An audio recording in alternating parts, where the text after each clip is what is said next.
great sorcerer of the anime manga sphere, featured on a whole new different channel and dimension. Whoa, that's so crazy. Today I'm going to be talking about One Piece with the wonderful friends here at the Eternal Dawn. First off, I'm joined by the captain of the Eternal Dawn himself, Straw Hat Lucas. How are you doing today, my brother?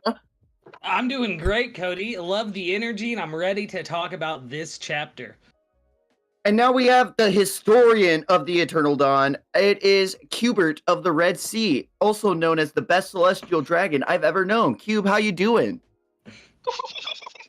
Oh man, I'm excited. I'm excited to have Cody back. I have a fire chapter. Dude, this is the stuff of legends. And we're on Elbaf. So yeah, let's get it going. Oh my gosh. And then also we have one of the coolest people on the internet, one of the people that is my BBF, Knack Talks. Knack, how we doing today? I'm so excited. This is the energy I needed today. I'm happy to see you back, Cody. Well, welcome to the crew. Let's do it. And then we have one of my longest friends on the internet, someone who knows way too much about me, somebody who knows way too much about my freaking love life, aka Gojo life. It's Vexus, the lurking legend. Vex, how we doing today? What's good, YouTube? It's your boy Vexus, the lurking legend. Y'all can just call me Vex. I'm ecstatic. I always love Cody's energy. I always love spitting with the crew about One Piece. And I cannot wait. What a spicy chapter, y'all. All right. So that was the intro. Who's taking this away? How are we doing this? I got you, brother. Yes, welcome back to the Eternal Dawn channel. Of course, got to give a huge round of applause to SSJ Cody himself, the yes, let's go. Of the anime and manga sphere. And today, my friends, today is a good day. Why? Because there's a One Piece chapter this week. And we got confirmation that Roger has a seraphim. No. Chapter 1154, I Can't Even Die. I have one question about the cover story for all of you guys. Whose grave we think we're looking at? Ryuma. I've heard a few things thrown around. Yeah, I've heard Ryuma, but I'm skeptical on Ryuma. I think it's a high likelihood. Yeah. Because it does look like it's been broken into, so that was my first thought as well, like the doors pushed in and stuff. But hear me out. We've been waiting for the cover story to tie back into the main story. What if it's Rox's grave? But that leaves the question, why would he be buried on Elbaf? So the cover story mentions that it's the grave of a hero born in the West Blue and brought up in Ringo. And with all the different sabers around the grave, I almost thought, what if it was Shanks? In like Shanks's grave because they don't know he's still alive. But then I was like, that's stupid. But what if it was Roger's? And that's why Roger had such good swordsmanship. I know a few people point out there's not just katanas there. There's an axe, a saber, and what looks like a scimitar. Yeah. Yeah. My thing is something that. Oh, yeah, sorry. No, go ahead. No, go mad. I was gonna say, as obviously the obvious one was Ryuma. I like the other takes, someone from O'Hara. Like there's been different takes. I said, if it's Ryuma, it is crazy how him and Zoro are really similar. Because constantly they keep reminding us of Zoro and stuff like that. Like, what if Ryuma, just like Zoro, never was born in Wano, but raised in one of the blues, and then went to Wano just like Zoro? Mm-hmm. You know what I mean? Like it's anyways, it's interesting. It is. I mean, Ryuma did travel quite a bit before, like, we even saw him in Monsters, which is canon. Yeah. So, like, it could be that he wasn't born in Wano. Like you said, it could be, like, Shimatsuki style. Like, you know what I mean? He found it somewhere in West Blue, or his parents or lineage did. So, I think Ryuma is probably best guess. But I'm just itching for this to tie back into the story. So, I was like, maybe Rox. It's crazy. Like, what if it's Yorkie? No. Oh, sorry, like, go ahead. Rox is a really good guess, other than the fact that it says hero. And with all of the destruction and like negative connotation that we've seen tied to Rox's name this whole time, it really makes me hesitant to want to guess it. So I'm just trying to think about who have we known around hero status around the One Piece world at this point. Yeah, especially specifically the West Blue too, which is one of the more like Sora of the Sea. Ooh. Ooh. There's an idea that it could be the missing father of Robin. Kush was talking about it the other day in VC. I thought it was a cool idea. Yeah, because we do know that he did pass. Yeah, he did pass like between 22 to 28 years ago. He passed. That's all we know.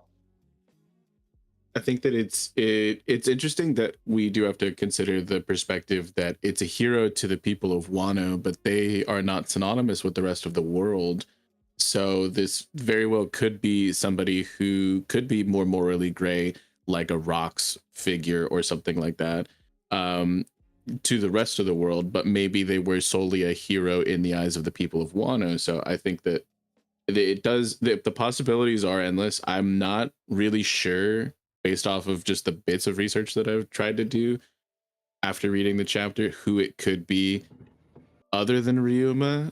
Like, that's the most obvious, like, based off the information we know about like Wano's past, and him from like what we got in the one shot and stuff like that. There's not a lot of other people who existed both outside and inside of Wano at separate points in their life. So I don't know who else it could be. If it's not Ryuma, I kind of hope it's like a new character and it's not just like some other connection that we just didn't get throughout, because it's gonna kind of, I don't know if it maybe works backwards to make Wano, the conclusion of Wano was already a bit of a mess for me. Yeah. So if we get more information like Zoro's backstory in an SBS and like this in a cover story and stuff like that, I'm just like, it kind of feels weird to me. And like I like a lot of Wano, but it did feel like there were things left unresolved. And if this is just another one of those things to like throw into the conversation of unresolved Wano bits, I kind of just hope it's a new character, or it's Ryuma. You know what I mean? Yeah. There was one that was interesting. But... Yeah. You know how basically both Sanji and Zoro are the wings, right? And someone said that would really parallel Sanji as well with Zoro. If his father had lived a part of his life in the East Blue, but he didn't originally come for himself. So they said, what if it's Arashi, Zoro's father? Because in the timeline, if he would have died 20 years ago, if it was Zoro, as all the parents, you know, at a young age, it would have been interesting. And we know that he died with pirates. That was I don't believe in it, but I found it interesting if it's Zoro's father. Yeah, I get the vibes of the same temple that Animatsu or whatever his name was guarding, the monk. Onimaru. Onimaru, there you go. Yeah, that's the vibes I get immediately. Like all these swords around, it's all in shambles. Well, so who was he guarding again? Odin. So like, doesn't necessarily mean it's an ancient person. Yeah, of course. Yeah, I like the idea of Zoro's father, but canonically he was born in the East, like from what we saw in the family tree. Yeah, like because he did die fighting pirates, so like there is the possibility that the pirates he was fighting was maybe him going back to Wano to try to take down Kaido or something. Because with how ambitious his son is, I could see him having similar high ambitions. But yeah, I think money is on Ryuma more than anything. But Cody did bring up a good point. What I find very interesting is the amount of Western swords. I was really thinking Shanks, because of that line he had with Dory and Broggy while drinking an L bath. Isn't it great to catch up with friends who we thought were dead? And like, what if they didn't know that Shanks was still alive? But Shanks wasn't brought up on Ringo. He was brought up on Roger's ship. But yeah. We don't know what the timeline is when he left. There's a triplet. Shanks, blue hair. And Shiv. Dude, Sean stocks are back. Yes. Should we move on from the cover story then? Anybody else got anything to say on it? Get into it. Oh, I do have one more thing to say about the cover story really quickly. # 5 more years. Let's go, baby. Yeah, 5 more years. Let's go, baby. Last cover story. Let's go. We're never leaving Wano. The Roof Beast Part 2. Let's go. So we do see a little bit of a flashback from Big Mom and the after effects of her attack on the village, where the Elbaf seem to fall into a famine, and harsh weather conditions did not make it any better. And Loki's, I am not gonna call this woman a mother. I'm just gonna be real. Like Loki's incubation chamber. Crazy. Yeah, true. Blames all of this on her. Yeah, the manufacturer blames all of this on Loki. And I'm not gonna lie, the more I see little demon baby Loki, the more I love him. And I wish that I could raise him as my own. Like, look how cute that baby is, dude. You got enough. Like, I do have enough children. No, I think that it's really go ahead. It's really interesting that like throughout the panels we see of Estrid showing more animosity towards Loki, her eyes get more and more slitted to even appear more demon-like and resemble Loki. And it's like it completely inherited from her side of the family, it would seem that like she thinks it's bad luck, and I'm not sure if there's significance towards that or not, but like I think the imagery is definitely there. Yeah, it's definitely interesting. Especially with later in the chapter where we see Harold taking him like to the doctor and stuff, and the doctor being like he's basically blind. It makes me wonder, like you said, with how angry she gets and the more demonic her. Because I initially was like, this has to be tied to ancient giants, right? Like the eye slits and everything with how demonic ancient giants looked. But with Little Oars Jr., we didn't get the eye slits. I'm gonna say slit one more time just for good measure. But yeah, I don't know. It is interesting. I mean, the way that it was worded probably did it visually. It doesn't mention that he specifically is blind. It just says that his condition affected his eyes, not his vision. So like it's the thing is like, and I brought it up, is there is a condition where a baby can be born with a not fully formed eye, and it does appear to be a slit, and that's like a thing that us in our IRL, like every day we're on Earth, we can be born, like anyone can be born like that. And so it's just again, it's leading me to believe with the way that they're wording it, that it's more along the lines of this chick is just not knowing what she's talking about and making a mountain out of a molehill. You know what I mean? Like it's not an act. I honestly don't think there's anything significant surrounding his eyes. If there is, I'm not gonna be mad, but I think it's just a normal birth defect, and she's making it out to be, she's demonizing it to this degree because she's like all feng shui pilled, and like she's I don't know, she's like a Halloween mom. So like this quartz charges my chakras. So there is something that made me think of, and it's it with the vid smoke, how Judge does recognize Sanji being the son of his mother, but doesn't recognize Sanji, right? And yeah, she took those medicine, but she'd made a wish that at least one of her kids would be closer to hers than Judge, meaning that he has empathy. And I look at Sanji. Sanji is the one who looks the most like his mother. So because it seems that the prophecy of Loki has been foretold before his birth, I'm wondering if this thing that Oda's going to reveal, like sometimes with the mothers, anything that they keep within them, either like negative or positive, wishing or cursing, it does come how the kid looks like it affects the kid at his birth. Like the will of the mother and how she feels about the child will affect the child. Because there's that scene. Look at her eyes. They're almost taking the same shape as Loki's eyes when she's all upset. That's what Cody was saying. Yeah. So it's it's quite interesting. Something else I did want to talk about this like little first bit is when they're talking about the famine, and it's just like one of the many things they're trying to like all equate to Loki's birth and the curse and yada yada and all that superstition. But it does mention that this was exactly 63 years ago. It does specifically say this is the same year of the Big Mom stuff with Fallbeard or whatever. And like, so I'm wondering, and I posed the question to Dak Sake. He's filming a redacted video with Parvision today, I believe, so go check him out. In the coming days there will be probably a discussion between those two about this very topic. But I have a thought that somehow Pandora and or Mother Caramel might have been involved with the strange weather phenomenon that was taking place. And if there was like maybe some sort of like when you activate dance powder, how it can affect the environment in surrounding islands.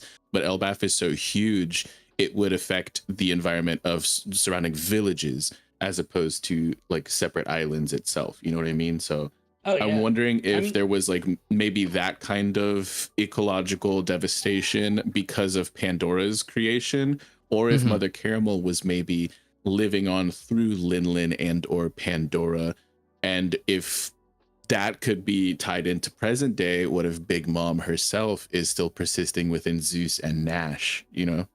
Ooh, that's spicy. Well, we don't know if Nash is Big Mom or Mother Caramel, do we?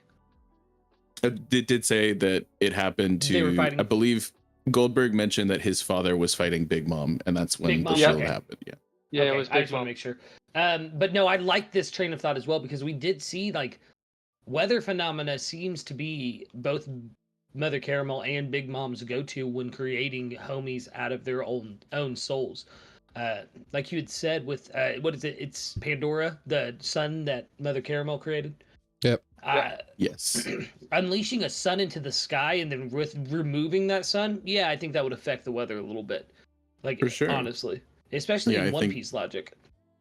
Yeah, and with specifically the whole their relevance to the sun god, and then like them Mhm. having, I don't know, like I feel like, and this is just me being very unsuperstitious, but I think a lot of these phenomenon and a lot of these occurrences that they like to equate to a curse or some superstition, I feel like there's some sort of scientific or logical reasoning behind all of it that Oda's just not giving us right now. But I do think it's like legitimately just that's like something that they keep bringing up, is the significance that Big Mom and Mother Caramel have had to this land. So I just like, I don't want to put it down. You know what I mean?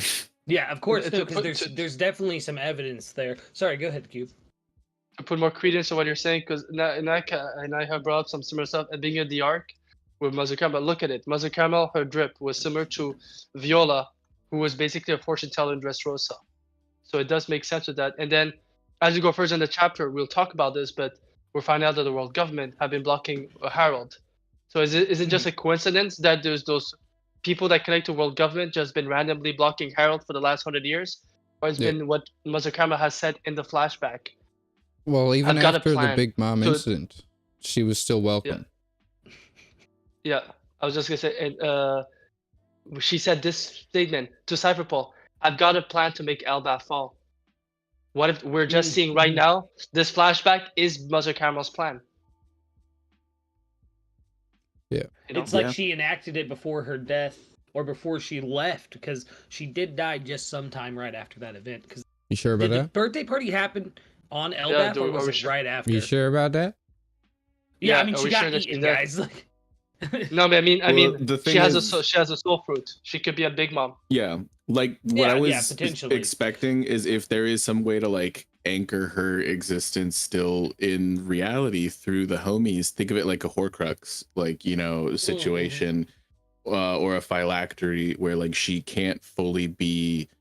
It's like, you know, like the whole when is a man truly, you know, dead is when he's forgotten type. She still has like things that will forever remember her that she created in this world, and if there's some sort of way that her will can live on without just being inherited, but like through this devil fruit ability, because like that's something that I'm very curious about, is we haven't seen Pandora in the past outside of that one instance, but we do see that presumably if Big Mom is disposed of, which I, as well as a lot of people in the community, doubt, then why are her homies still persisting, like Zeus and Nash? Is there some way, and even if we don't get anything future, like more from Mother Caramel herself, I do think that this puts me more on the train of thought that we will see more from Big Mom sooner rather than later.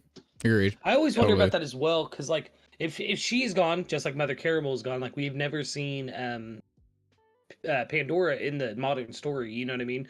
So did that homie disappear when Mother Caramel passed away? And same with, like you had just said, with Big Mom's homies. It makes me wonder how lasting of effect devil fruits are past the user's passing.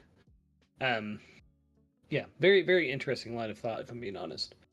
Fun fact like this, you know, because I did the research a few months ago. And I went to look at the panels. The last time we see Pandora's on Elbaf. Pandora's not with them when they get exiled to Totoland. So she did indeed left it. So it's interesting. Like, what is this plan that they've been enacting all those years? And then the coincidence of the person that reached out to Loki is Big Mom of all people. So yeah, it's interesting. Yo, shout out Terrible TJ in the chat, dropping some heat, asking if we've noticed the amount of luck that has been mentioned within the past couple chapters. Well, of course. I think it's interesting whenever you see these closed off societies and they were reaching out to other cultures, as we see in the flashback, but for the most part we are seeing a more primitive form of Elbaf, coming into the new age, into the new world and whatnot. And so when you see Wano had their own thoughts on luck and superstition and even devil fruit powers, and they were calling it like sorcery and curses and stuff. So seeing that Elbaf has its own views and traditions surrounding luck, and I think it's really interesting for sure. I'm really enjoying the bits that we get to give more perspective to Harold's entire situation, this whole flashback. Like, I know everyone wants to shit on Estrid, but like, I mean, for what she's done for the plot, I do appreciate her as a narrative, device that Oda's utilized here. Yeah. To like even add to that with Estrid, to the story, it is interesting that while they are mourning her, Harold seems to be shedding real tears and emotion, which makes me wonder like what her true end goal was, because it does seem like Harold did have true feelings to her, even though it was an arranged marriage. And like we all saw, Ida's a smash. Let's just get that out of the way. Yeah. Total 100%. Like, I get it, but like, I wonder like what Estrid did to make Harold like harbor these feelings towards her, even though he already had a son and family started out of wedlock. Like, it does seem strange to me that like I don't think it's like we were all memeing yesterday. I don't think anyone is 100% evil, and I'm just wondering what her true goals were, or what her feelings like towards Harold were. And I'm really sad that like it feels like even though she hated her son, and that's truly evil in this world, I'm wondering like, does she really like have Elbaf's true interests at heart, or if she even did? I think that it speaks to me more to the depth of Harold's compassion more than to the depth of Estrid's character. You know what I mean? Like, I didn't really think much more. Maybe there is something more to be said about Estrid outside of the context of how she treated Loki. And we saw that she had animosity towards Ida and Haruden as well when she first met Harold, but maybe there was more behind all of that, but I just don't know if Oda's going to show it to us. So to me, this interaction really only served to build up Harold, in my mind, but I'd be curious if there was more there. Yeah, absolutely. I like what you brought up though, because like we get a lot more on Haruden as well and how he was raised. And I love the little spat we get with Loki and Haruden, and Gerd calls them all stupid for saying Loki's going to think we're his friends. That was probably one of the highlights of this little section for me. Oh, yeah. I won't lie. My highlight was Harold revealed who was his favorite son. Wasn't there for Loki, but was there for Haruden. Dude pulled out of nowhere. And I said, dude, Loki was thrown out of a castle. Where were you? Yeah, I think it's crazy. It's really cool seeing the founding of the bar that's where Shanks was, right? Before he went and defined Departured Kid. Like, we were all wondering, well, how did he get from the second layer down to the ocean? He didn't. This it was right off is exactly where this is exactly where it was, and it explains that not every nook and cranny of the realm of the dead is a waste, uninhabitable and monstrous and desolate and stuff like that, and barren and all that, and snowy covered. I don't know, it's really cool. I like seeing that she started this as a bridge to the outside world, and in turn her husband, who is out there being all diplomatic and things like that, but like to the rest of Elbaf, and her saying specifically, I love this country. Man, I freaking love her. She's such a cool character. Ida is a very, very, very well done character. In only 2 chapters, I feel like I know her pretty well, just because of the pacing of this flashback, which I have to say, Oda is just killing right now. I wanted to just move ahead a little bit. Before we move ahead, I want to give 2 W's to Nak.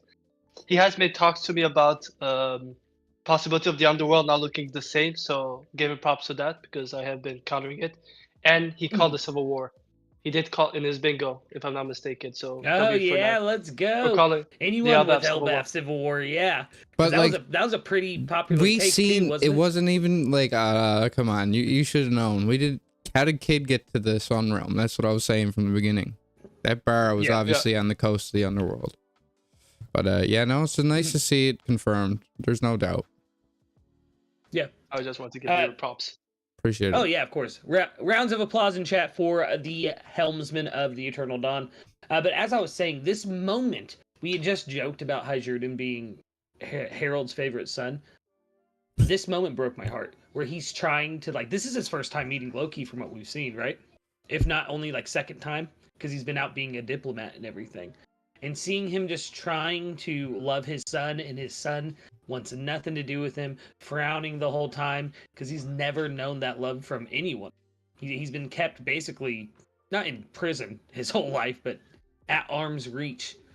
Just out. I don't know. As a father, this really hit me hard. And then only a few months old, he has already given up on love. That poor baby. And I hate to say this, boys, I really do, but the more we get about Loki, the more this man has a Nakama story. Yeah, that's right. We need to kick that bum Jinbei off and replace him with Loki. I'm here for name 3 things Jinbei has done.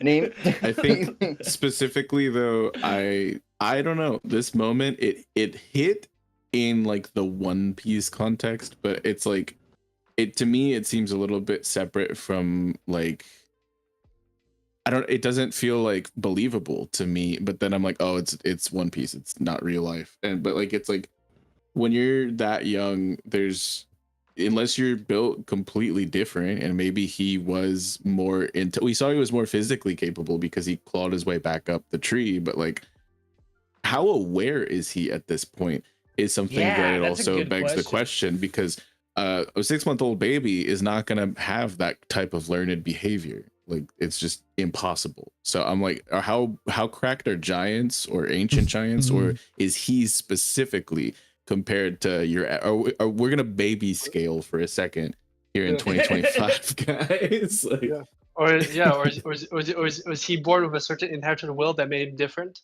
Because even as a baby, they made claims of it's not normal for a baby to break through a door. Yeah. So it's like even their way of doing it. I'm gonna go deeper than that as a meme. This is what I said when I read the chapter. Loki is from Konoha. The way the people turn on him is like Naruto.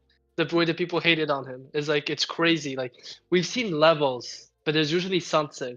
With Loki, I get. Nah, he brought it on himself. Oh my god! Dude, he was born. He was thrown out. I understand why the people, as the story goes on, why they hate Loki, but I understand why also Loki. but I understand why Loki is the way he is, but I also understand why Haijurden doesn't trust him at all. Yeah, so do I. Yeah. Oh yeah, the Haijurden connection makes a lot of sense for sure now. If I may though, I will say what I think what affected me the most, not only that love line too, but like Harold knows how Loki's mother was treating him before he got back, because he says, "You sure have a lot of scrapes," and someone tells him what happened. Like we see, no, those are, and then there's ellipses, like telling him what's been going on while he was gone. I mean, that's him saying that. Yeah, it's him realizing their scars. I don't think that. Oh the man, the really? text boxes are connected. Yes, he's saying it. They're not connected. No, look though, they're not connected with the breakaway bubble. You see what I'm saying? Like when it's one person having a conversation with themselves, it'll have a separation, no separation between the bubbles, but these bubbles are specifically separated.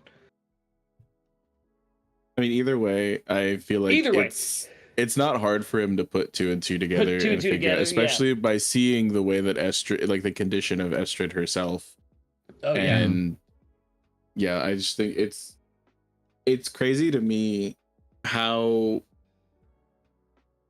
like, I don't feel like he's gone for two, like it doesn't really tell us how long he's gone for, but because we do a bit of skipping here from like 63 years ago to like 48 years ago and so on and so forth. And so I don't know, I just feel like it doesn't make a lot of sense for him to not know exactly what's going on, especially if he's bringing food back knowing the state that the country is in and their lack of a food supply. How would he not know of like most of what everything else is happening? Yeah. Well, I mean, and his second wife. No.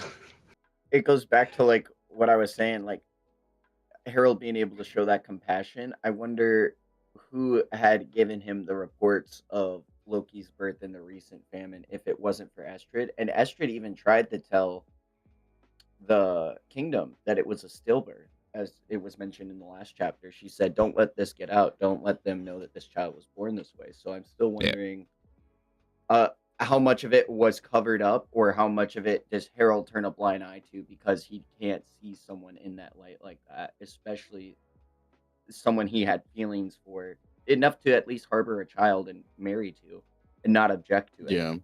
I feel like at the very least he was communicating with Ida to a degree, so he would have known that Loki was still alive and that there were these reputations surrounded. Like I don't really see a world where he's not interacting with Ida at least a little bit while he's off island, you know.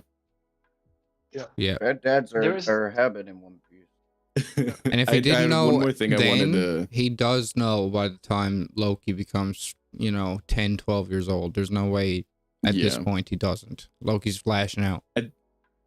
I did have one other thing to say real quick about Haryuden and Loki is like, I think that it's really interesting the way that Oda has handled the flashback, because having these two people having different perspectives in the present day, when you go into the nooks and crannies and the behind the scenes of it all, it's really easy to have one person seem unjust in their viewpoint. And like we were saying just a little bit earlier, like Lucas saying, I understand, why Loki is a little shithead now, and Kube saying, I understand why Haryuden is hesitant to trust him. Both of those are justified based off of what we've seen so far. And I don't think it took away from anyone's character, which is, it's easy to make that narrative, like I feel like it would be a pitfall. And Oda has done a good job about that. Yeah, there was something that caught my eye. And I'm wondering if you remember how he wanted to get married to Ida, then he was told no. I'm wondering if like the royal side of it is something that Harold cannot control. And there was something that was interesting is the phrasing of the two boxes. So it's after Harold sees Ida, and we're getting that box with Loki and his uncle, restoring the fractured nation, and eventually across the sea continued to prioritize while other things became an afterthought. Then he said immediately, Esther's older brother was appointed as Loki's personal steward. I'm wondering if it's more like, we're keeping your son while you're away type of thing, because he's the heir. I'm wondering if like it's more complicated than we think it is. Like he's not the king that has control of everything. Like freaking Wano, Sukiyaki was really like limited to the daimos, but they were all on his side, so he was able to do things. I'm wondering if there's big like, what if Loki being left with Esther's family is something he could control? He needs the support from certain families, maybe, type of thing. Lucas, as bad of a comment as he just made in the chat, it does bring up an interesting point that Estrid's older brother was Loki's steward for a long period of time. And it only seemed to reinforce those negative connotations that Loki had towards Elbaf. So, shout out to Lucas, I guess, for Sabrino. No, I do think Sabrino that like Carpenter. That only I'm moving right past this bulldozing through. I think that his uncle treating him the same way that Estrid did really did only go to push him further away from the rest of Elbaf and kind of alienate him as a person. You were saying something, Nick? I don't support AI.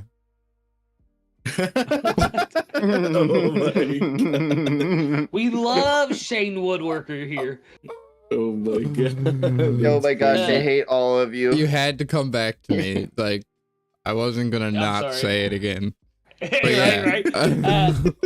Guys, Dexter's in chat. You're gonna make him feel outed. Oh my god. So let's get into the meat and potatoes of this. Yeah, we're getting to the meat. Did anyone have anything to say about Ida's Tavern? I know we spoke about it a little bit. Yeah. I just gotta say, Cody, you're right. She is so cute. She is so adorable. I think it's really cool how she like uses an axe to be a tap on the barrel instead of like actually tapping the barrel. Sick. That's like, it's kind of cool. Like, she's her. Speaking of tapped. Bro. So 56 years ago, we learned of a reverie incident. Sorry. Oh, go ahead, Bex. Before we get to the reverie stuff, I did have one real quick thing to pose to everyone. We do think that Ida is probably still alive, right? I think so. I think she's Mosa. Like, I heard that last week, and I'm right on board. It's extremely likely that she's Mosa. And like, so would she still be at or around that bar, or like, I don't know, because it's feeding like Loki. She could that's what I'm saying. She could be behind the Stanky Man. The Stinky Man. That's what I'm saying. The Stinky Man. The comment. Don't forget about the Stink Man. I've been saying it for months. You have. Also, think a few things, because me and Kuso did look at the Japanese, and it does could fit that it could be Mosa for a few things. The ways that she was saying through the cuteness, like Ida did with Haruden, the way it was written was not manipulative, but someone that was actually being concerning towards Loki. And they have a share, what's called a shared trauma. That's what that Mosa talked about. So yeah, it's like, it is very indeed, and we're seeing it right now. Remember, they went after Haruden. If you think about it, Ida is a dangerous figure for the people of Elbaf, for those who don't want her. Because her being alive and Haruden being alive basically removes that family or those people from power. So I could see her being in hiding. And what if this is why Haruden wants to become the king of Elbaf, the king of giants, so that people like his mom could be freed. Don't need to hide anymore in the underworld. Could be included. They were pushed away, though. That's the reason why she set up the bar in the first place. Like, she should be left alone for the most part on the coastline here. Well, you just said something about shared trauma, and you're right, because they both lost Harold, and I think that's a really good chunk of evidence for her being this Mosa figure that we, and Harold is just pondered about. And when she met Harold, he was basically Loki. So she would not believe she knows that Harold would never do that, so Loki would never do that to his father. You could explain it. Why she's not the current barmaid. That one has a name. Yeah, I know. Yeah, it'd be interesting. And like Dexter's brought up in the chat. Oh, sorry, I was just finished. Dexter brought up in the chat, like, if Loki was at that bar when he seen rocks, and that could have been where the connection was established. Yeah, that, because she does even mention in this chapter, like, fishermen, like wandering tradesmen, or even pirates, like, you're all, I can handle you all, I'll deal with it here. And I think that's crazy to think about. Like, I don't know, like, I really do feel like her being Mosa is making more and more sense to me. And it's the only Mosa theory that I've heard that I actually do think is plausible. So same. There's that. But I don't know. I also wonder, like, because it had to have been somebody where shit was hitting the fan, which we had talked about in that chapter discussion when we got the second conversation from them. It very well could be Marie Joie, because it's in a sea of flames right now. But like, why does it have to be not Elbaf? Because like, shit is clearly hitting the fan in Elbaf right now too. You know what I mean? Yeah, the Marines could be coming up on the coast right now. And there's another one that's interesting with Ida being Mosa. Is, you remember how Goldberg and Gerd heard the discussion While Gerd found it cute, Goldberg looked very serious about it, right? But didn't say anything. But when you see the flashback where she meets Harold, one of the giants that she hugs looks just like Goldberg, like he's his father. So what if Goldberg recognized Ida's voice? That's why he looked the way he did. Goldberg always smiles, and he had a serious tone, and then he didn't say anything, he just turned around.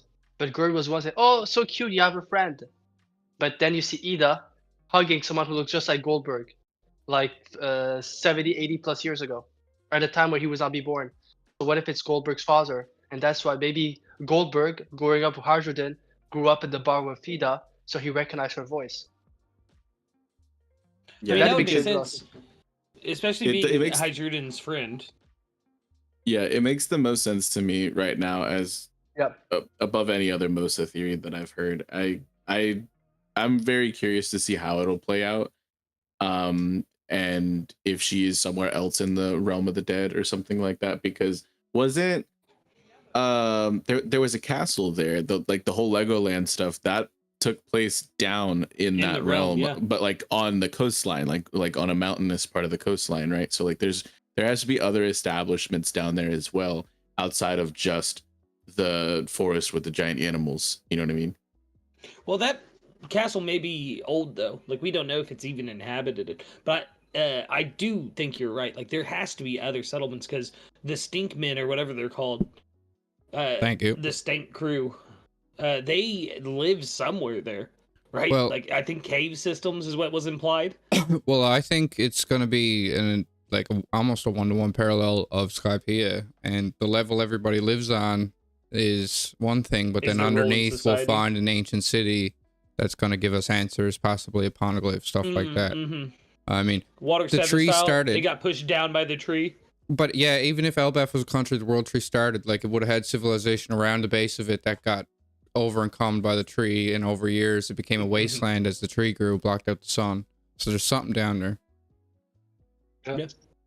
I think Nak is right. The Skypian version's there, and there's another one that's very similar as well, 5.5, where 5.5 is the complete inversion to what we're seeing right now. In 5.5, they had no Denden Mushis because of the cold climate that could work there, just monitor. So Ivankov could see what's happening outside, but nothing could work inside 5.5 because of the cold climate. And this is the opposite. It's a specific snail that is supposed to work in the underworld of the cold climate. That only works in that works. So I'm convinced it's something like I can think about Skypiea, the secret society that survived, and 5.5. So that's also, supposed to exist. I'm not necessarily saying there needs to be people down there like thriving either, like because the City of Gold was abandoned and we just learned history through it. But there has to be something down there, some form of history to learn. Yeah. And Frankie, come on. Yeah, Frankie's already on a tour. Let's go. Yeah, but to take the mural a little bit more of a literal translation of it as well is like looking that there is a giant tree and these people are going underneath it and bringing back up this resource, near the center of slightly to the right of the mural as well. So like that very well could be potentially depicting this right here, like this situation. So yeah, seeing that there could be something there, a whole civilization or some sort of like stockpile of a resource or something, like I could definitely see that. You know what I mean? Yeah. And like we know the Shandorians didn't know why they were protecting Shandia. They were just doing it, and then if there was the Stinkmen were down here just still protecting something they had no idea was, and they're just living in the cave, and they're like, we can't leave because our duty's not fulfilled. It'd be pretty 1-to-1 with these ancient civilizations. Yeah. And the one thing's interesting is, and that's why I think also 5.5 is also a good candidate, is the reason 5.5 is a group of all those prisoners who want to stop being oppressed. So at the different levels, there were some of them who did come from, I think, level 4 as well, who managed to escape as well. And like, what if this is what happened? People got sick of that culture in Elbaf, of either you're a conqueror, or you're conquered, and there's no middle ground. You cannot live in peace. And they went to the underworld with Ida, and they live in freedom over there. No persecution, nothing. Yeah, no, I'd love to see it explored. And Louis Arnott famously explored this place. I wonder if we find some notes of his. Shit. Be interesting. But yeah, we gotta get talk into about it, this man. reverie shit, y'all. Yeah. Oh yeah. We got to get into it because this is We got some honestly crazy stuff this chapter. Yeah. a lot more answers, Dude. a lot more stuff. Just So the Rox said, legends. let's just rip the Band-Aid off. Well, I would like to get into what this conversation between Jarl and Harold Right. could mean too. Yeah. Because talking about how the Giants have long been prosecuted and feared by the rest of the world, about this army of soldiers somewhere frozen solid. I wonder where that could be. And the ancient group Maybe some of kind of shipwrights, right? And then the group of shipwrights is the craziest part because I think that's obviously who built Noah. Like, am I crazy here? No, I think- don't think you're crazy at all. That's my first thought as well. Right when I was reading this. Also, don't you find it's very? That's why this person. We need to get a flashback with this character because I think he was arrested more than making a ship. What did Tom know? You're telling me Tom was on Fisherman Island where Noah's are. His student Iceberg founds a company called Galilei Company, and he said that he received a letter that Tom has been receiving for centuries that Right. had the blueprints of Pluton. Yeah. And he's talking Yeah. about letters received. Tom Could knew be something. the creators of Pluton. Could be. Yeah, Yeah. Tom Like, knew even. something. Yeah, I'm saying it now. I think Tom got arrested for something else, not just Aurora Jackson. That was just a distraction.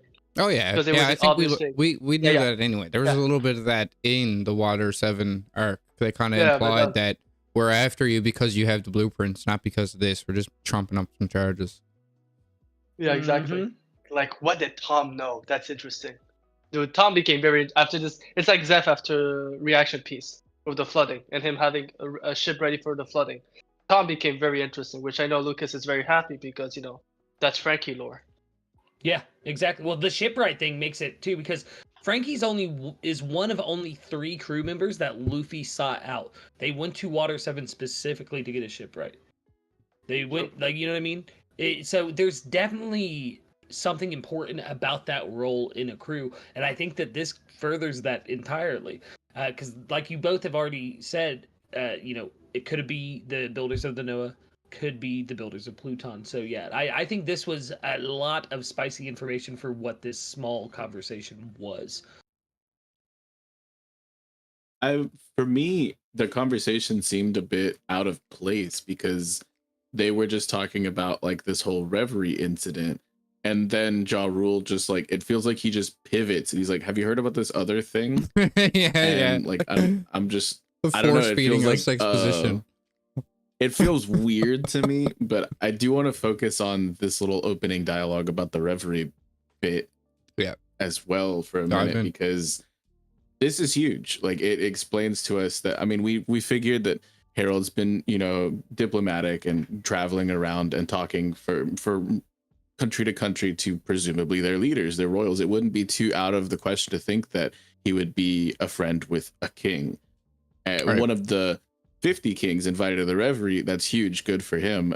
But how does that person smuggle an ancient giant into Marie Joie is what I'm wondering.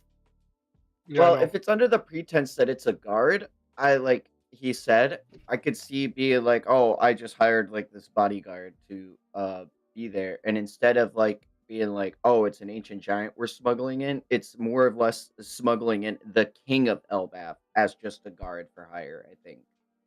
So yeah, I heard people positing that maybe he had some sort of ability to make himself smaller, and that's how he was able to get in without it being so conspicuous. You know what I mean? I don't know. That is interesting. So I might have an idea because, and this is another proof that it's very cyclical because we've seen similar stuff for certain storyline about former Reverie fitting the current one. And this one that happened with Bonnie and Sabo, Bonnie did the same thing by posing as another ruler, another person that they knew. So I'm wondering if that's what they did.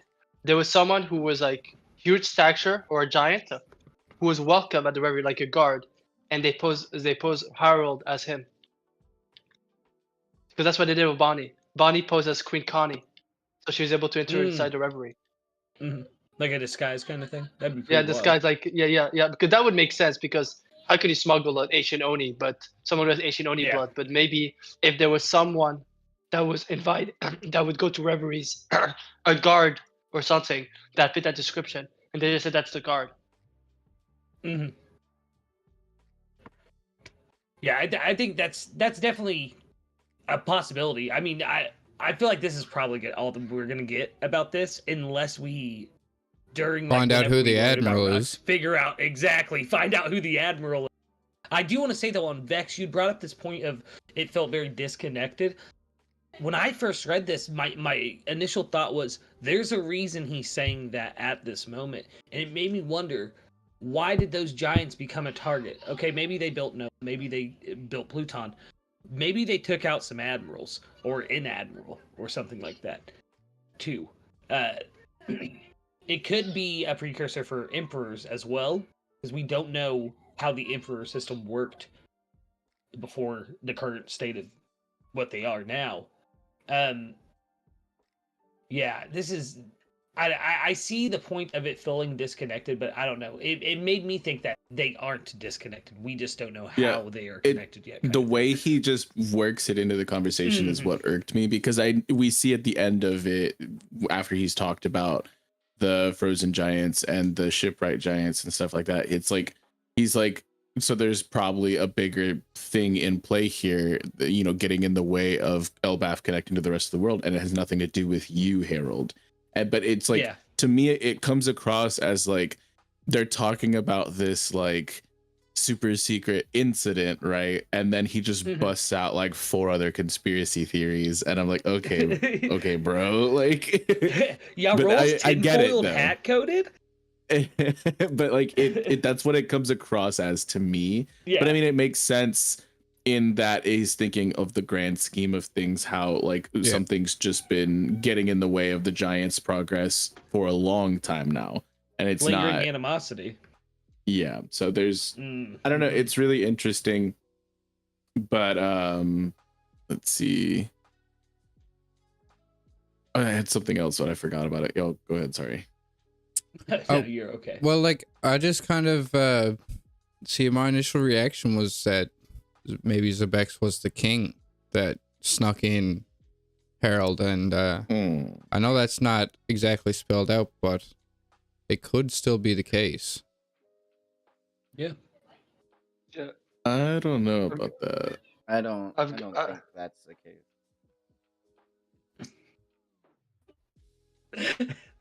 I'm sorry, I don't mean to laugh. Next, like this, you both are like, nah. I have something with that. That's fine. That's fine. I've got a summer cake, but I want to wait until we get to the last part with Zebex before going to it. You just didn't like the reception, that's all. No, I'm rereading through it right now, and I don't really see. I don't really get that vibe. You know what I mean? But I don't know if there's more to it. Maybe there is. Let's move forward now. Oh, go ahead, Cube. Let's get into it. Yeah. What is quite interesting is I think the timeline of those ancient giants that were basically shipwrights around the sea has to be the same timeline as ours, because basically it's interesting. Harold is younger than Jorul, but the way Jorul talks about it is like he's heard the stories, but he doesn't believe in it. But he's 400 years old, and it said Ors and other giants were wreaking havoc around 500 years ago. So I'm wondering if basically it was Jorul's parents that lived through that era. They don't exist anymore, but he knows they exist, just like the Nolan story. Only the remnants of that family believed in the story, while everyone thought it was a myth. No one ever existed. He was just a liar. It's a fictional story. So yeah, that was my thought. That's maybe happened like 500 years ago at least. I feel like it would be way back. I feel like it would be like at least 800 years ago. Yeah, like at least, because of the whole Noah stuff with them specifically. And if Yarul was hearing these tales as a child, which that's what I'm assuming is the case. Yeah. He's what, 400 years old? So like these ancient giants could have reigned the previous 400 years before his birth, and they would still be relevant to the timeline of like a giant's lifespan. So Yeah, no. I mean, what I mean is like But no, I see they what you're saying. disappeared. Yeah. They disappeared 500 years ago, same time as Ors, because they said Ors was active. Then 500 years ago, nothing more. It's around the same time Ors disappeared. The shipwrights also disappeared. That was what I'm Yeah, saying. which the So shipwrights could have been going on for 300 plus years. You know what I mean? exactly, Which would put them 400 at years. that 800 years. Yeah, with getting caught at 500. That's actually pretty good timeline placing right there, Cube. I mean, when That's spicy. you mentioned the frozen army, the first thing I thought was Ors as well, because Ors is an ancient giant who was taken out by being frozen on some place You heard called it like here the ice first. continent. So Kuzan is the best matchup for the Giants. wild. Yeah, we're gonna go on Saul. Yeah, and remember what in Vex's favorite arc, what Sharper says.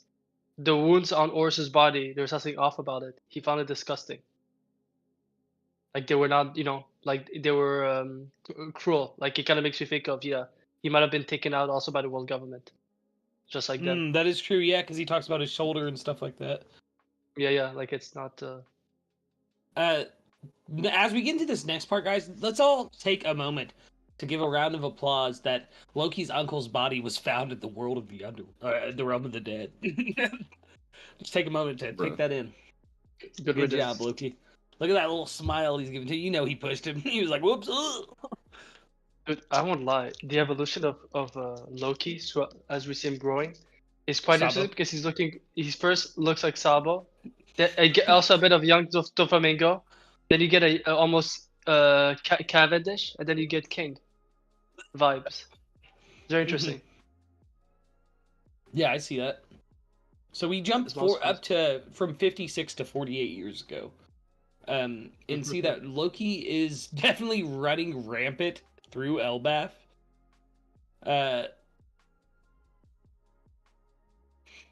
Little Hajrudin sticking up to his brother though, y'all. Could you imagine getting walloped by your little brother? Well, so the thing is it's not just that. It's like Haryudan is like in mid-20s right now, and Loki's like 6 single-digit years old. Yeah, he's like 7 or 8 or something right now. He is, and he's enormous. Like I don't know. That's crazy to me. And has like muscles as well. Like little dude's ripped. Which is crazy to me. But I do love this exchange. Like, we get to see further why, like Cube, you had said, Hajrudin does have good reason to not enjoy Loki's company in the first place. And then with the added addition of King Harold's death being on Loki at the moment, it's just more fuel to that fire. Because, like, I gotta give it big Luffy energy again from Hajrudin, saying we should try to see from each other's perspectives. Like, that's... Even Gerd, true king of Elbaf right there. Gerd is a doctor who didn't want to heal didn't want to heal Loki unless Luffy until Luffy asked him. You can understand why Gerd as a doctor didn't want to heal him immediately, because she also she was there and she. I'll give that. Gerd has Nami loyalty. Yeah. She ran so as well. After. Yeah, she has like that level of loyalty. Like, he's our friend, you dummy. Yeah, it's Goldberg. My boy Goldberg. Shout out Goldberg's in the chapter. That's all I care about. Baby Goldberg. Oh, baby Goldberg. He was so cute. He is actually very adorable. I love that this just angers Loki more, though, seeing that he has people to take care of him. It goes back to that line about him giving up on love because he doesn't have that connection with other people. And I think Oda's done a very good job so far in this flashback, setting up just exactly who Loki is, and now who Hajrudin is because of the way their father was. And juggling 3 characters like that in this short span of time, and not only that, but we also got Ida and Loki's incubator, and it just really, really works. I'm really enjoying the flow of this one.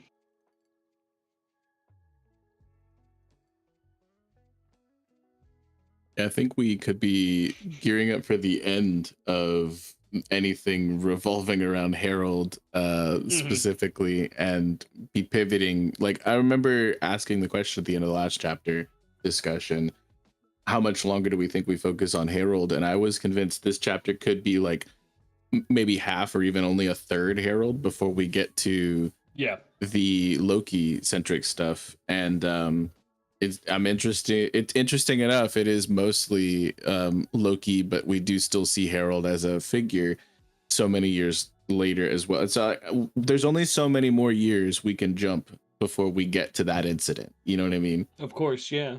Well, I also. Oh, go ahead, Cody. I do think it is interesting with how much we are seeing of Harold. He still has his horn. And that is a very big, interesting factor to think about, that we have not seen the defining moment of what made Harold rip those babies off and turn into a bald freak that he... Oh my Sorry, they're lying. No, I think we will see that. I wonder if it will tie to his children as well. Like, specifically Loki, because, like, with everything Loki's going through, dude obviously sees himself as a monster, and maybe Harold did that to show him, like, no, we're not monsters. You know what I mean? And if you feel like these horns make you a monster, you're a little too optimistic. Take mine off too. I am, man. It's One Piece. He's gonna lose swing a lot and then of hit stuff. High. Oh yeah, definitely. And then he's gonna do it. It's gonna be sad. Yeah. Also, points for the Nakama thing, because now we know what Luffy's gonna do for Loki. Because he says he has a hole in his heart that he just can't fill. Guess who's gonna fill it? Luffy. So okay. There's one thing I'll say it right here. Obviously, it's not the time and place, but I am really curious on what's gonna happen when if he knows the details of what happened to Rocks, the way he talks about him, and he knows about Garp is the one who took him out, because that could be interesting if he found out Luffy's his grandson. That could be the moment they need to know for look. Who took out Rocks exactly? Officially, that's what Garp is known for: defeating the Rocks pirates, the hero of the Marines. Yeah, teaming up with Roger and defeating the Rocks pirates. No, the Roger part is remember that's under that was only told the Marines. That's under the rug. Yeah, under the rug. So basically, Garp defeated them all by himself. That's what people know.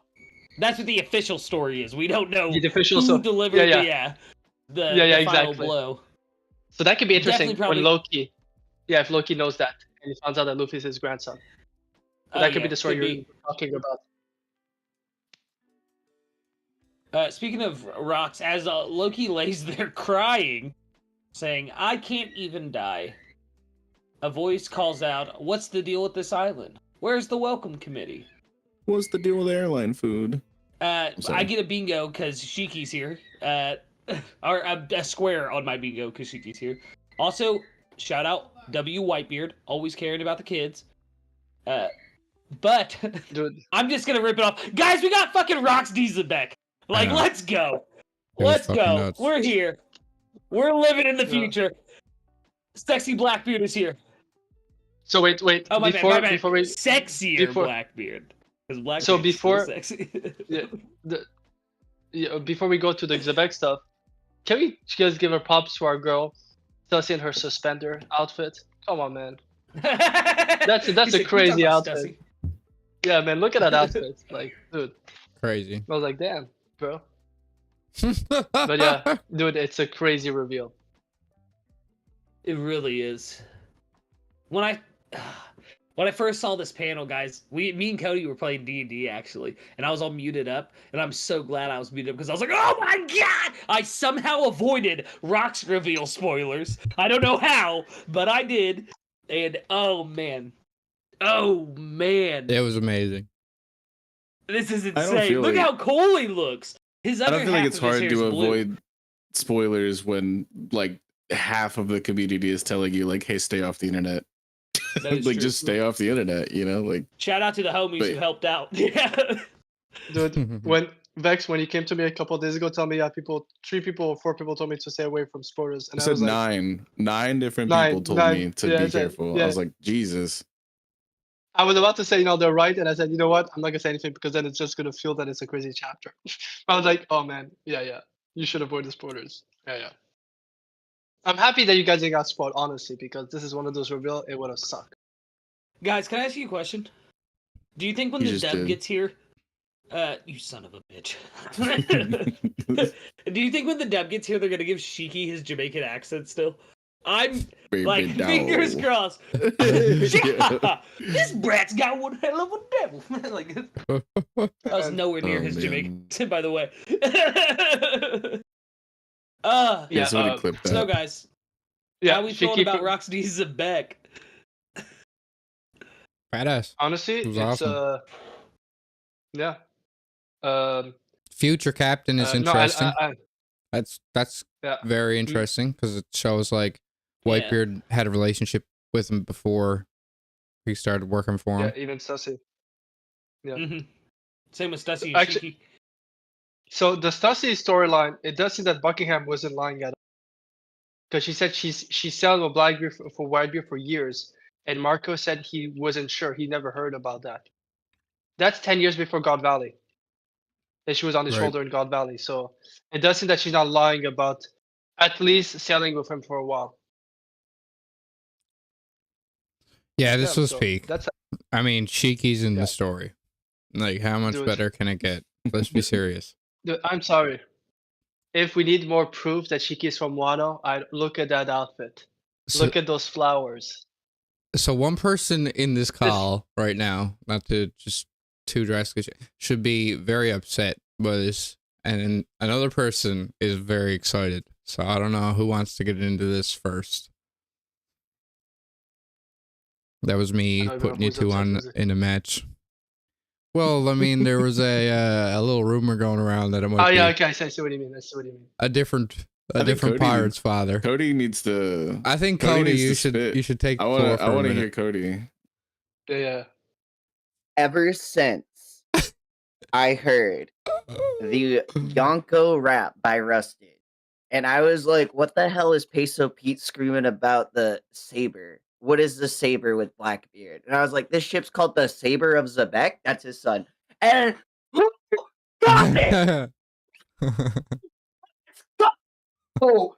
3 years ago, when I first met Cody, one of the first conversations we had was him telling me, "You know, Blackbeard is Zebek's son, right?" And you still didn't believe him. You still didn't believe him. Listen, I know you're trying to goad me into saying that I've given up my Buggy is Zebek's son. We don't know the other color of his hair. He could have 2 kids, and it would be a parallel to Shanks having a brother as well.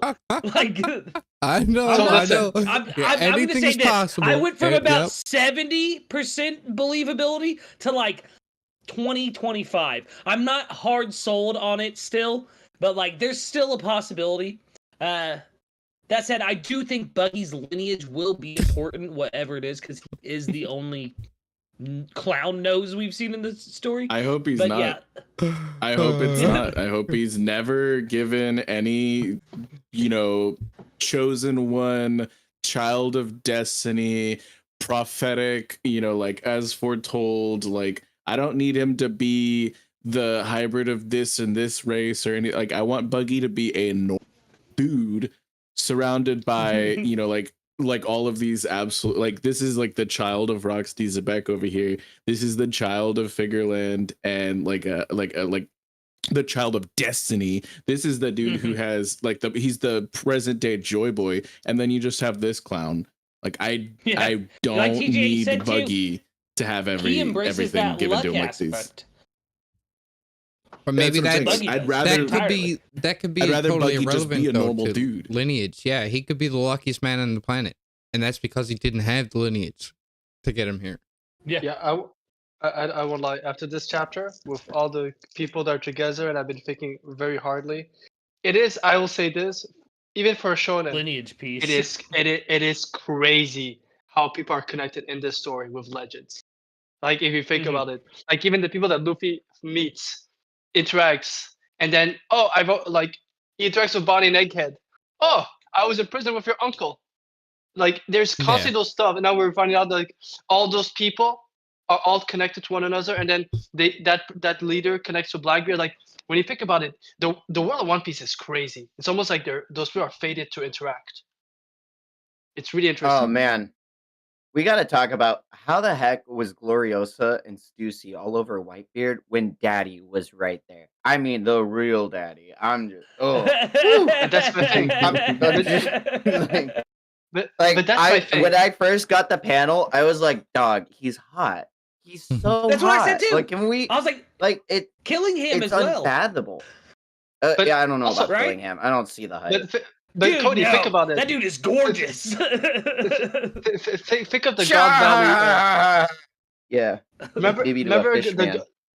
remember the first God Valley flashback we got with the rocks, and when Stussy made that comment to Whitebeard, and then Gloriosa called her out for being in love with Whitebeard, and then Shiki said, "Well, you're also in love," but she was not referring to Whitebeard. What if the person Gloriosa talked about all those years ago was Zebex? It's not Whitebeard. Dude, if they made Gloriosa's that joke- Blackbeard's mom, I'll shit my pants. And that's why I always like the idea. The You only might do time that anyways. Gloriosa, the only time we also every time we've been in Amazon Lily, we seen Gloriosa except one time when Blackbeard was Yeah. there. The only time she didn't show up is when Blackbeard was there. So I'm wondering if what if Zebex and Gloriosa are his parents? Another child for Amazon Lily. So Mhm. when he was first introduced, we see the top of that mountain getting sliced off, and one of the most interesting theories I've seen for this is that Rox has the power of the Ope Ope no Mi. I'm I've wondering, heard the like, idea. what do you guys think about that? I memed on it first because somebody said, well, he's holding up 2 fingers. And then I was like, well, he's asking 2 questions. And then I memed on the Yeah, I idea. think But it would be my main interesting. There's no doubt. my main detraction from it is we were told in Law's backstory, I believe, the previous user of the Ope Ope no Mi was regarded as like some world famous doctor. So if there's enough time in between, like God Doctors Valley of and the Diaz Barrel stuff and whatnot with like Law's backstory, that maybe somebody had it for like a decade or so and it got that level of acclaim, but I don't know. I was just like, it's absolutely still a possibility, but I don't know how sold I am on it. I do think there is some sort of power in play here, though. If it's not the I Ope do as Ope, well. maybe the warp, because like that's something that can get you that transposition power where you just bamf in somewhere and bamf out. And well, that it's island also a fruit too, that Blackbeard, or not island, the mountain Blackbeard seems to be seeking out specific devil fruits, at least to a degree, to accomplish certain things. And so if now it's very, very plain and spelled out to us that there's a huge connection between Blackbeard and Rox, which a lot of people have had, their suspicions and inklings and theories, ever since we got his introduction.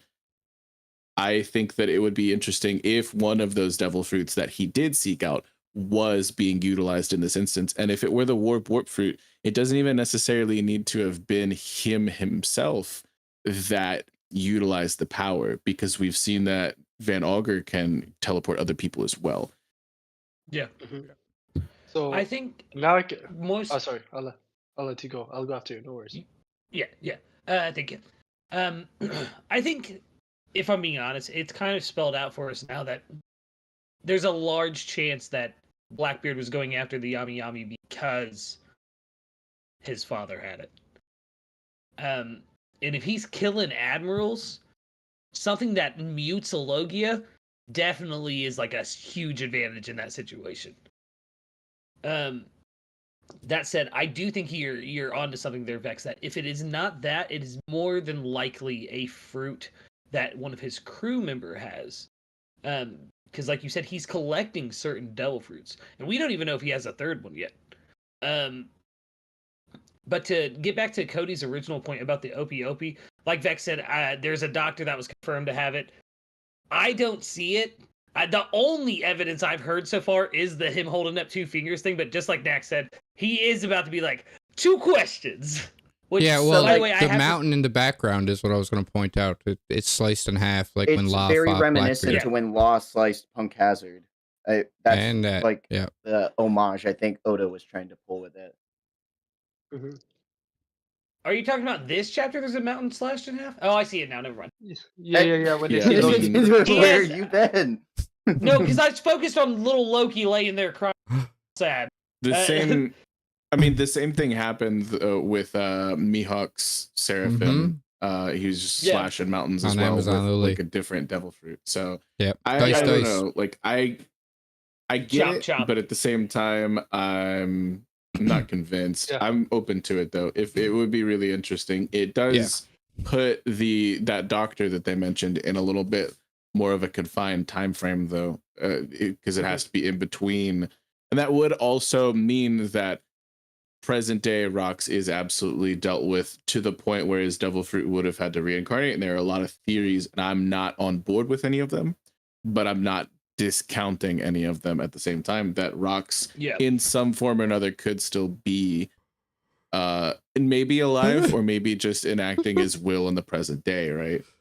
Oh, sorry, I'm laughing at the chat. Cody, I think it's definitely Moria's fruit because they all do have shadows. They do have shadows. No, that's So Facts. It's a meme. Spitting So- fire right now.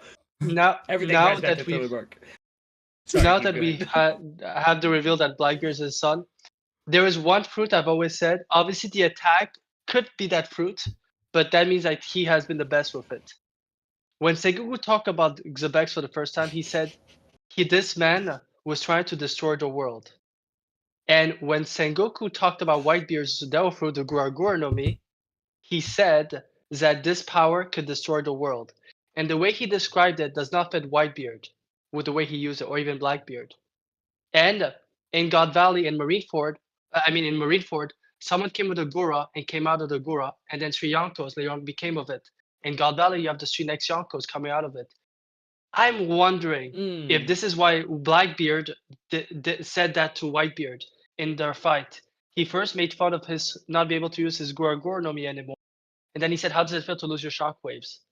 And then when it didn't work, he starts pleading to his father. And then Whitebeard starts spitting blood. Is it possible that maybe Xebex had the Gura, and that's why he was saying father to Whitebeard?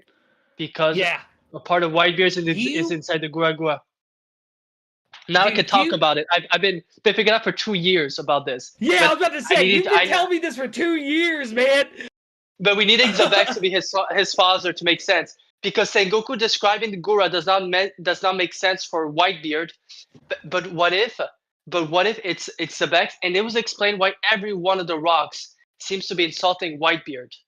Big Mom calls him an old fool. Stussy despises him. What if it's because of him having the fruit after God Valley? Everyone assumed he's the one who took him out. He's the betrayer. Yeah. Which mutiny seems to be a big theme in the story. Which exactly. What happened when Whitebeard stormed Marineford? Mutiny. Squad tried to take him out. Exactly. Yeah. And like that's what I'm wondering. But I wonder if someone on Rox's crew did help take him out like Whitebeard. If Rox reacted violently, and that's why Whitebeard reacted calmly. Like, because he figured out how to stop a mutiny, basically. Like, oh no, if I react a certain way, I'll inspire this man. The mountain slash, obviously, if it's a Gura, it means that Xebex was truly 100 times better than Whitebeard while using the thing. But it could also be Shiki doing a sword slash attack. But like I said, I was very interesting. This is why he went after the Gura, because it used to be his father's. He's doing everything to honor his father. He wouldn't let, so just food for thought. Like having a part of his father with him, a part of Xebex. If, let's say, we already think that he had a will that connects to his father, what if, having the Gura gives it even more of his father, type of thing. Yeah. Just a food for thought. If he had the Gura no Mi. Mm-hmm. Anyways, food for thought, You can... it really is. I think that there's also the conversation that he maybe potentially didn't have a devil fruit at all, which I saw a few people talking about. I don't know if I could see it, but I don't know if I like that as much as the contrary, because Blackbeard, and what we know about Blackbeard is that he's the devil fruit guy. He's, like if you're looking for a devil fruit, this is the man who knows how to. He's the only one we know with 2 devil fruits confirmed currently, and he's been seeking out these fruits, to empower his crew for as long as we've had him in the story, and even longer, even potentially. So it's like he had a 20-year quest to get his own with the Yami Yami. And so like, if we're gonna equate that same, you know, like theming to Rock's, his confirmed father now, then I could see that being the case. And we know Kaido had spoken to Luffy talking about how hockey is what trumps all. And I could see it where Kaido had idolized Rocks as maybe this ridiculously powerful, unmatched in strength devil fruit user, and then he gets taken out by just these two dudes with hockey. You know what I mean? Yeah. And that could be what really gobsmacks Kaido into like fully believing and hopping on the hockey train. So I think it makes more sense narratively to me that he absolutely does have a devil fruit. Yeah, but, you're right. 100% of 100%. Both but Garp and Roger still, are. You're right. there is still the Roger argument though that he could just be a hockey man, and he could just be utilizing the devil fruits of those around him, maybe. Yeah. How long was it before Whitebeard picked Blackbeard up? Oh, sorry. Go ahead, Cube. Well, we know that it was during Odin's flashback, so 26, 25 years ago that Blackbeard joined his crew. So long after his father's 12 death. years at least. Yeah, at least 12 years after his father's death. That's spicy. What did he learn at that time? So I'm gonna go back on. Nag brought up like an hour ago about the possibility that it was Xebex that helped him come in. So I have another take about Xebex on why he's here. And so I was, I'm big into parallels and inversions. And so obviously, Stussy, the assassin of the group, Shiki, who has been designed similar to Sanji, and then Zoro, obviously the captain, Xebex, parallel to that. The only time we've had like those straw hats with Luffy and those three ones having a storyline is Thriller Bark, where all of them got their shadows taken. And it's around the same time that we hear by Kuma that he talks about Whitebeard is going to his allies, preparing to make a move against the world government because they took his kid. So I've been wondering, what if at the beginning of the chapter, Harold talked about certain rulers, certain kingdoms have supplied them with food, right? Yeah. In exchange, when the time comes, they're gonna come calling. What if Xebex is one of them, and he's come to see Harold because I've given you food supplies. Now I need you for something similar to Whitebeard. 10 years before God Valley, whatever God Valley is, he's been preparing it for a while, going after world government. From the way Sengoku says it, like taking all the other kings who've been trying to do things other than without the world government. And if we think back to the mural, the one side had a lot of ships with sails similar to this panel where this foreign help, when it arrives, it has the striped sails and the both the vertical and the horizontal ones. So it's very similar to the grouping of ships in the mural. It's like the world coming together under one side of the Grand Line, and the world coming together on another, and they clash. So I wouldn't be surprised if that's exactly what it's trying to tell us. Yeah. Yeah, so that was my thought. Like, what if Xebex was one of the people who supplied Elbaf, and he just basically where the beginning of the arc we talked about him, and then at the end of the arc he comes to collect. Well, it seems like Elbaf gathers everybody who's after the taboos. It seems to be anybody who wants to learn the true history has to end up at Elbaf eventually. So, yeah, I could absolutely see it if Rox was one of the allies Harold made throughout his throughout his journeys.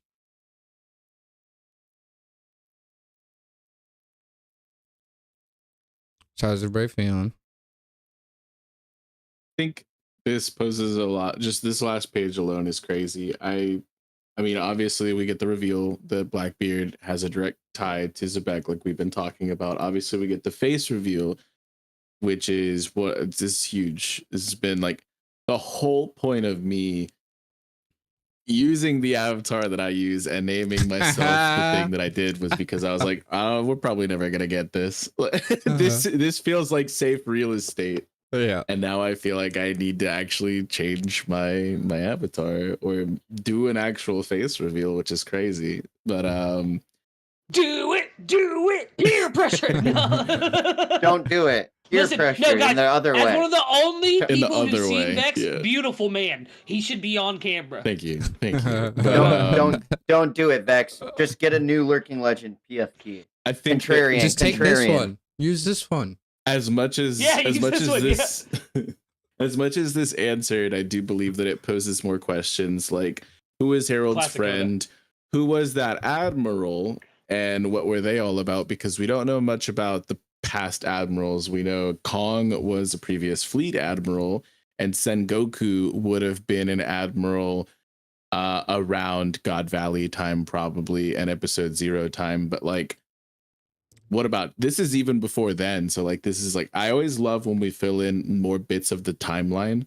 Yep. Like I've been saying for like this whole flashback, and this is I don't know, it's filling in some of those, but it's also like there's some interesting gaps here where it's fun to speculate on. I still think the Mosa stuff is extremely interesting with Ida, and like I'm wondering what kind of involvement this character and his posse here are going to have on Elbaf outside of just drinking at a bar with Kid Loki. You know what I mean? Because obviously he's here on a mission. He seems extremely resolute in what he's about to try to accomplish. And like, I don't know, what are our thoughts on his motives here? Because he bumped into Harold at the Reverie. Are we thinking that I think he wants the is truth. trying to recruit him?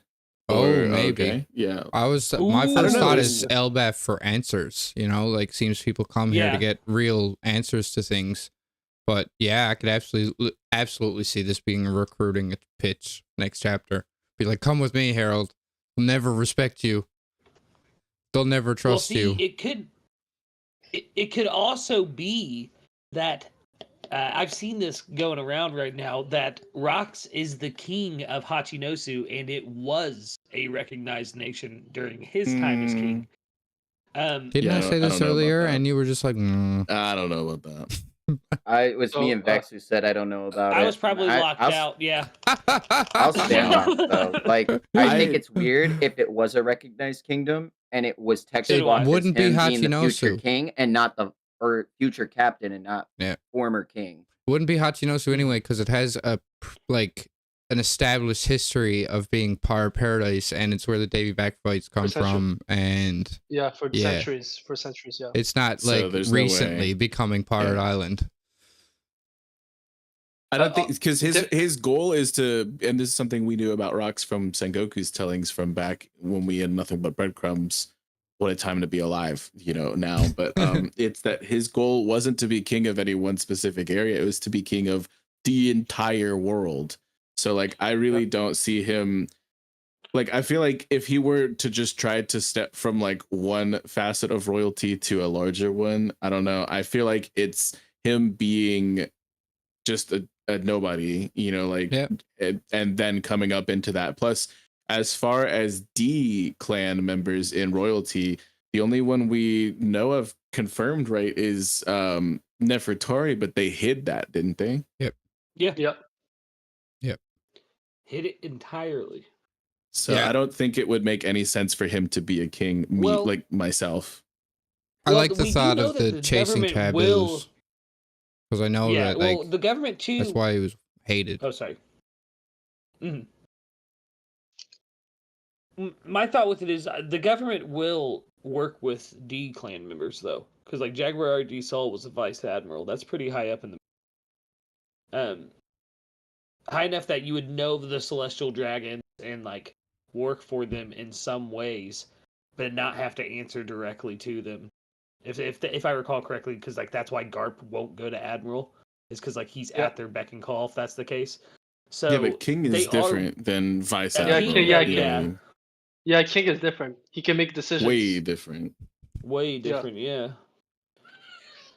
So maybe there was he also got invited there, and they were like, "Ew, gross, a D clan member," and he was like, "I don't think he got.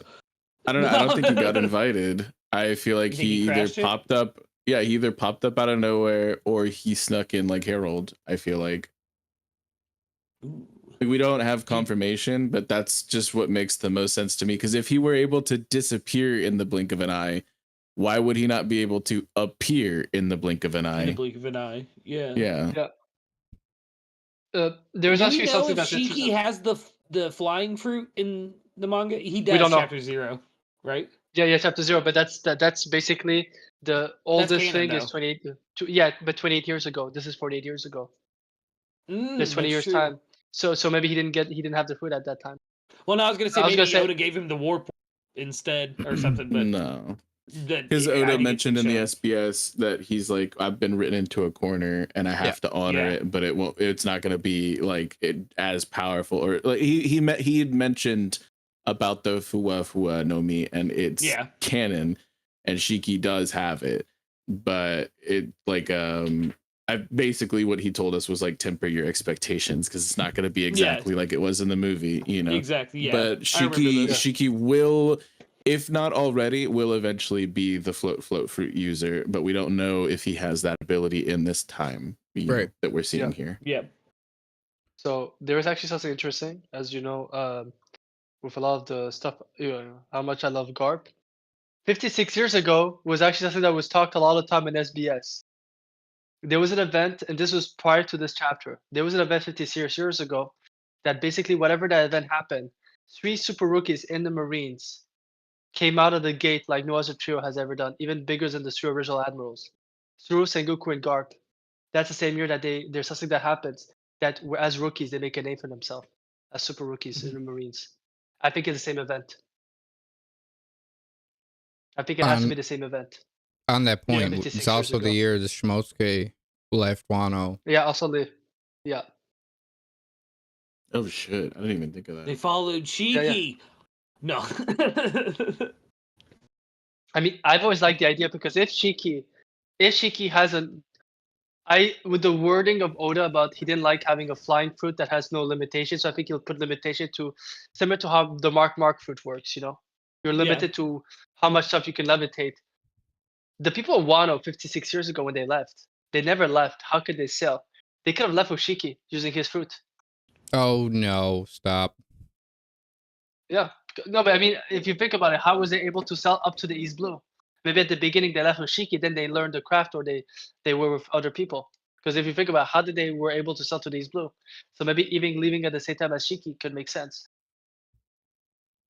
I feel like with Shiki, there's so many ways that it could make sense for him to be implemented into the story, but until we get there, I'm not gonna bank on anything. You know what I mean? Because like it's like I'm just happy we see him in a panel. You know, like I was happy with the God Valley stuff, like when we got to see him in a panel then, and like I'm just if we ever get him outside of a flashback context, I'll be really happy.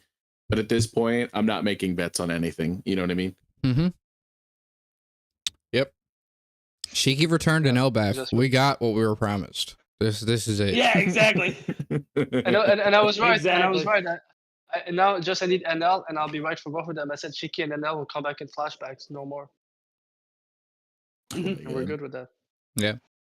Context is context. But you posed an interesting question as well, is that like if the admiral that he had taken out were to have been a Logia user, it would be very clutch for somebody to have a devil fruit cancellation type of ability. I feel like there's no way this person doesn't have hockey as well, though. But like, we also do wonder, like, are the Logia, like, is the government aware of how to procure devil fruit reincarnations after the user is deceased to the level that Blackbeard was? And if Blackbeard was made aware of this through Rox himself, it's like, so Blackbeard has been somebody who has more information than us, the audience, consistently, and is his benefactor of that knowledge this man himself. Are we going to see how much Rox knows versus us, the every man, like the, you know, this like outside perspective? Because somebody had to tell Blackbeard how he could have 2 devil fruits. Somebody had to tell Blackbeard how a devil fruit reincarnates, and all of these other bits of information that he has that we clearly don't yet. Are we about to get those reveals, do we think? Yeah, maybe Zebek's like big plan was to set up his son. Maybe he also made it to Laughtell. Like, well, you know what I mean? And saw what needed to be done. Which is just, like, he could have set up, like, hey, it's not going to be me, but it could be you, to his son. And, like you said, left him the information on which devil fruits are important, like the yummy. And how to successfully eat 2 devil fruits, even like that. He has a 2-tone hair color. Maybe it's a hint of 2 devil fruits. We don't know. There's so little we know about this man, and I need to know more. And I think Oda once again just nails an introduction panel with this. So I won't lie to you. I think whoever took care of Blackbeard after the disappear the unalived of his father is definitely someone close to Xebex, and that's the same knowledge he had. Because remember what Marco said in Wano? A long time ago, Whitebeard was told about a story about people living on the Red Line, a god race. And I think Marco was referring to Xebex at that time. Xebex telling him Whitebeard. So I'm wondering if whatever information Blackbeard has, obviously he did not grow up with his father.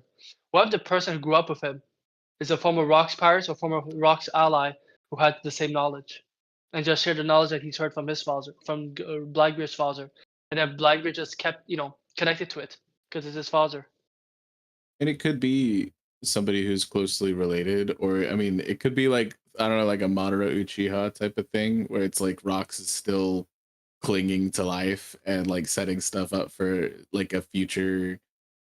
I don't know. Like Well, the I could last see person, it last playing dad out that a went few to different Laugh Tale ways. left a journal for his son. That's what I was trying to butt in with. Yeah, true. Was Momo Yeah, had a true. journal yeah. with all the answers. He even knows how to talk to how to deal with Zunisha about the walls coming down. Everything comes from a journal from his Yeah, dad. true. Be interesting. Yeah, it could be a journal. I mean, think Yeah, so. It's 'cause interesting. Oh, sorry. I just don't see Rocks being very liberal with his information, because clearly Blackbeard hasn't been. You know what I mean? So it's like, I don't know if it's like, if it is somebody who's close to Rocks, I feel like that person would stand out to us to a degree in the narrative. Like there's not many, it's slim pickings for like who it could be, and it's gives a little bit more perspective as to like Whitebeard offering a family to this person, because we know Whitebeard was close with Rocks, at least at the beginning there and whatnot. So but I don't know any other figure that I feel like would be still able to have interacted with Blackbeard through the gap after God Valley and before him joining Whitebeard, where he would have had this information. So I don't know. I'm more leaning on that it's him himself or his writings in a journal that have given Blackbeard this information through some form or another. Or there was a draft for Blackbeard's character concept where he had like 2 sisters and a mom as well. Right. So maybe there's that. I don't know. Because we still don't know who the mom is. Yeah. I'm still bagging on the Gloriosa, but yeah, it could be someone else. There's also interesting that made me think of if it's imagine possibly that Xebex is alive or someone is still moving with that loyal to Xebex. He took care of his son, and him and Blackbeard have worked also to honor Xebex, right? It would explain the Doflamingo and the Orochi storyline. People came to them as young kids. The first time is one time is around the time of the Rocks Pirates 40 years ago, and one is 31 years ago. Similar thing.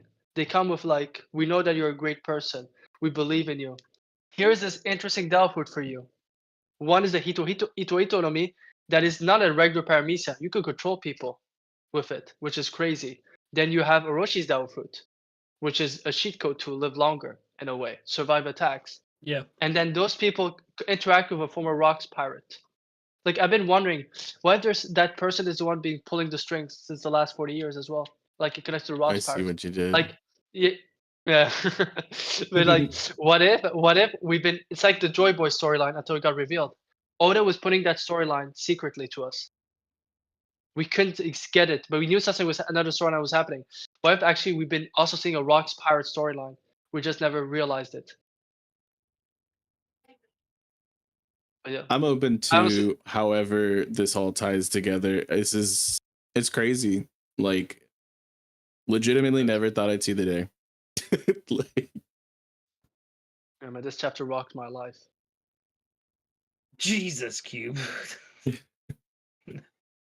What?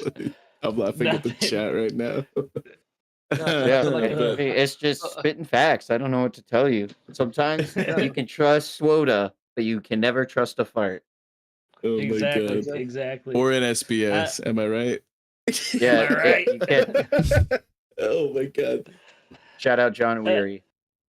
So Ugh. yes, Lucas. No, I was gonna lead us into final thoughts and.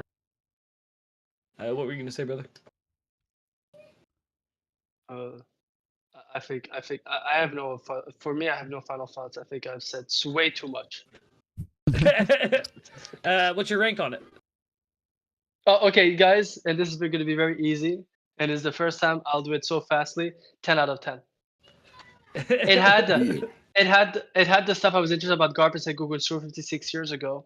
It had the reveal of rocks, a lot of more stuff about the what's called the Elbaf storyline. Honestly, it had a good showing of Loki's life, but also Harjordin. For me, it was a perfect chapter for this arc. Yeah. Let's go Cody next. Final thoughts and rating, brother? Final thoughts. I love getting to see more of Ida's character develop. I like getting to see how the bar was formed down at the coastal line. I love the reveal of rocks, and hopefully that the admiral he killed was a just killing. Like, hopefully we killed a Green Bull and not a Fujitora. You know, even though ACAB is Mm-hmm. ACAB. I give this chapter like a 7 or 8. I think probably leaning more towards 7 just because of lack of more exposition. And while it is setting up more questions like the Galera Company and the Frozen Giants and all that happening around the world, I still like the chapters where we answer more than we ask questions. Oda needs to stop pulling this shit if he really wants to end the story. Fair enough, man. 5 more years, baby. Only on Wano, baby. Oh, we stay on there as long as we want. Oh my goodness. Knack, how about you, brother? Final thoughts and rating? It was a good chapter. Any more exposition is always nice. I like getting reveals. Like Cody said though, other than the rock stuff, it was just mostly Loki torture, and like I already thought there was going to be enough of that. Yeah. 7 out of 10. Fair enough. Yeah, that 7 kid out of has 10. some real 7. guts. That The, guy. the betrayal. The We betrayal. got 2 7s. That's crazy. That is crazy. Vex, final thoughts and rating. I mean, my thoughts largely have been spoken by me or the rest of you guys here. I resonate with a lot of what the community has been putting down. The one thing that I feel like, and it doesn't detract from the point rating. I'm still gonna give it the same rating I would have given it, but like it did affect my digesting of the chapter. Is like everybody hyped this up so crazily, and I gotta say it is huge. It is really, really huge. But like I heard people gassing this up saying that it's the best chapter that we've had all Elbaf long, best chapter of the year. I've heard best reveal of all One Piece. I've heard a lot of different people, like, and I'm just like, I don't know. Like, I guess my main takeaway from this is like, if you guys read spoilers, I appreciate telling me to look out for spoilers, you know, whenever like it's a gas chapter like this, but like I feel like it was really overhyped by a large portion of the community. It's a good chapter. I enjoyed a lot of the bits. Like Cody said, the formation of the bar down in the, you know, on the coastline, it's like such a sweet touch. And there are really cool character interactions, and the face reveal is immense. Don't get me wrong. I think the connection of Blackbeard feels extremely obvious in hindsight, and if you made that connection and were sold on it long ago, congratulations, you deserve your flowers. But I don't think it's like groundbreaking. I think a lot of people had suspected that that was a possibility. So I honestly, I gotta give it the top I can realistically give to a non-mural setup chapter. It's an 8 out of 10 for me. Thank you, Vex. Yeah. See, I'm leaning towards an 8, if I'm being honest. I think everything was interesting. The Galley Raw, or whatever it is, like, that's something I definitely need some answers to. Even if it's an SPS, I don't even mind. But you can't trust those, so... either way, I think there's a lot of cool interactions in this chapter. I enjoyed the Loki stuff. Obviously not enjoyed it, what's happening to the kid, but the flow of this whole flashback and the setup of Loki's character and how he is now is just immaculate. I think Oda's doing a very, very good job. But yeah, I think 8 out of 10, 8.5 out of 10 would be my highest. I think the Roxy reveal is really good, very impactful. I always love like right before a big reveal, like when it's like he'll instead of doing like a full double page, Oda will like a slight section of it to even hype up the reveal even more. Even though if you turn to this and jump, you'd see that immediately.